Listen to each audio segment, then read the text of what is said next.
Sorry, I was just getting some passive input in while I was setting up this video. Anyway, this video, I want to talk about just give a little bit of a progress report on my Japanese. So, so I'm going to be covering a couple of topics. One of those is going to be the domains and proficiency aspect of my Japanese. Another one's going to be the comprehension of my Japanese.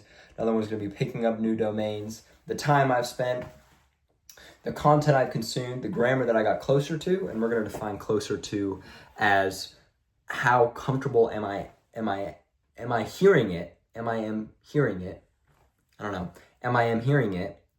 And then I'm also going to compare the grammar that I've learned. So this is going to be the grammar that I'm comfortable speaking, right? What am I comfortable saying? I don't know. We'll see. So then I'm also going to talk about dreams, and I'm also going to talk about my comfort level in Japanese. And finally, I'm going to finish it off with what I plan to do next. So starting us off with the time, right? The time I spent Japanese over just this 3 months, right? I've been an immerser for about 3 years before really committing to the MBJ method. I was always an immersion learner. I first started when I was in Japan, and I was forced to do some actual study of the language, but fortunately, didn't do too much. And through the immersion method, I got it to the point where it didn't get too much interference. So, been immersing for about 3 years regularly, and then I switched to the MBJ method about 4 or 5 months ago. Not too big of a switch, but some key changes. And in that time, in these past 3 to 4 months, it's been summer for me, and I've spent about 700 hours doing active input alone. So unfortunately, you're going to have to take my word on it. I've switched around a ton of apps, Clockify, one other app. I actually used to use just an actual physical calendar at one point. So you're going to have to take my word that I got around 700 hours. Usually I'm getting in 10 hours a day on the high end, or 8 hours a day regularly. So do that math. I'm on summer for 3 to 4 months. You get around 700 hours or more. So now we're going to move on to the domains and the proficiency aspect of the language. In most domains, I would say I automatically have an understanding level of understanding. So basically, in almost any domain, I'm going to just be able to turn on a show, turn on a YouTube video, and understand. In picking up new domains, it really depends on the domain. So, for example, I just watched a medical show. It was a really good medical show, but I've never really immersed myself in medical shows before. So it was pretty hard, I was able to get the overall storyline. I was able to pick up that the guy was a good surgeon. They use the word like kami no te or something like that. And I was like, okay, I get it. I get that guy's good. I get that this surgeon's bad, et cetera, et cetera. But a lot of the time, they talk about, oh, this is like, the surgery I performed. And I'd have to, I wouldn't look it up. But, when I'd auto-mine it, I'd be like, oh, that's what it is. Okay.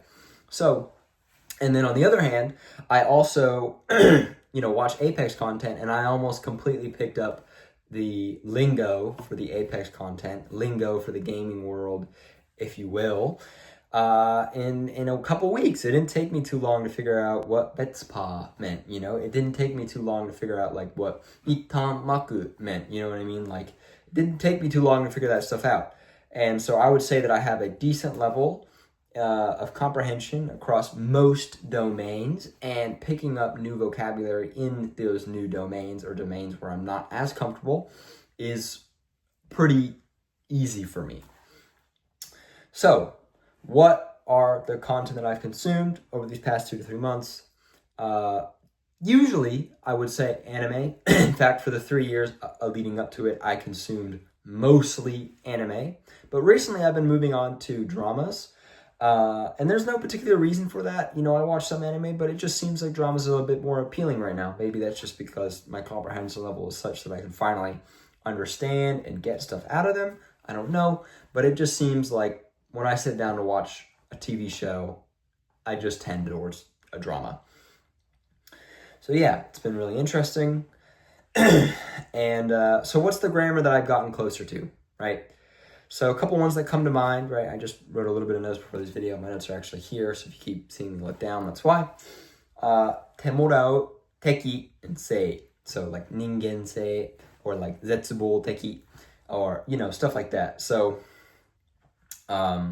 yeah, so these are the things that I can say that I'm relatively comfortable in hearing, but not so much on the output side. Wouldn't say that I'm very comfortable using temorau on output, or teki, or say. There are some things that I always hear, like ningen say, that I'm comfortable outputting with, but I can't just attach say onto anything. Teki, on the other hand, I would say I got significantly more closer to fully acquiring and fully being able to use that. There are a lot of expressions that I hear quite a bit, like zetsubo tekina joukyo or something like that, where I would actually feel comfortable using teki in that situation. Pretty unnatural thing to say if you live real life, but who knows. So yeah, teki, I really wanted to get that grammar structure fully acquired, but I wasn't quite able to do it this summer. And leading us into grammar structure that I would say I've acquired, I would say I've definitely acquired kakeru, tsuku, and tsukeru. Now, I say those two differences because that actually brings into the other thing that I've acquired, which is the intransitive versus transitive verbs. I actually didn't know what these were until about a year ago when I was forced to take a class for my college requirements, and I took Japanese. And one of the things that they were teaching was the difference between tsukeru and tsuku and otosu versus ochiru and all these things. So I really needed to learn those things because I didn't know them at all, which actually was a better situation because if I didn't know them at all, I would have been able to naturally pick them up. But because I had that interference of the class, and it was interference, I definitely would hear it in immersion where I didn't hear before. I never even noticed the difference between otosu and ochiru before. And after taking this class, I noticed that difference. I'd pause the anime, I'd think about it, and I couldn't really get it, right? Now, I comfortably can use and acquire, can say I've acquired the difference between those two. I don't really have trouble describing the difference or using the difference between those two. So for example, when the Japanese family was here, I had a Japanese family for 2 weeks. I was able to use that vocabulary, that specific difference with no issue. And I made maybe 1 or 2 mistakes with it, but I immediately said it and I was like, oh, that's not right. And it was just, boom, it switched it. So that was very good. So moving on to the last couple things, I definitely would say that I've gotten to the point where I can dream on an infrequent basis in Japanese. All of them are very short. These dreams are very short. Couple of sentences pass by, but I kind of feel like I've unlocked Japanese. And going along with this, I would say that my subjective feel and the comfort of the Japanese language within my head is definitely a lot more fluid than it was when I started this. It's very hard to describe because it's such a subjective feeling. You know, how do you feel like you're good at the language? How do you describe that to somebody else? I'm not sure, and I don't feel like I'm good, but it just feels like more fluid. I feel like I'm able to express myself in more natural ways. I feel like I'm able to get across my point naturally. Overall, I feel like the language is more fluid and I can manipulate it how I need without breaking rules or sounding like an American or unnatural. So that's the thing that I would really say that I definitely improved on in terms of the comfort. And so next, obviously with the immersion method or the MBJ method and that new type of philosophy that's being kind of entering in my brain, I obviously did some more practice with phonetics. So that includes the pitch trainer and it also includes the high variability phonetic training for other things. And with that, I feel like I've gotten pretty good. I feel like in that sense, I've reached the end of what I can get out of the pitch trainer. I definitely feel like I can still get more. I've continued to do the pitch trainer almost every day. And I definitely feel like I can also get more out of the other HVP stuff, like the difference between tsu and su. But I've kind of definitely see that I've reached almost like a point of diminishing returns with it.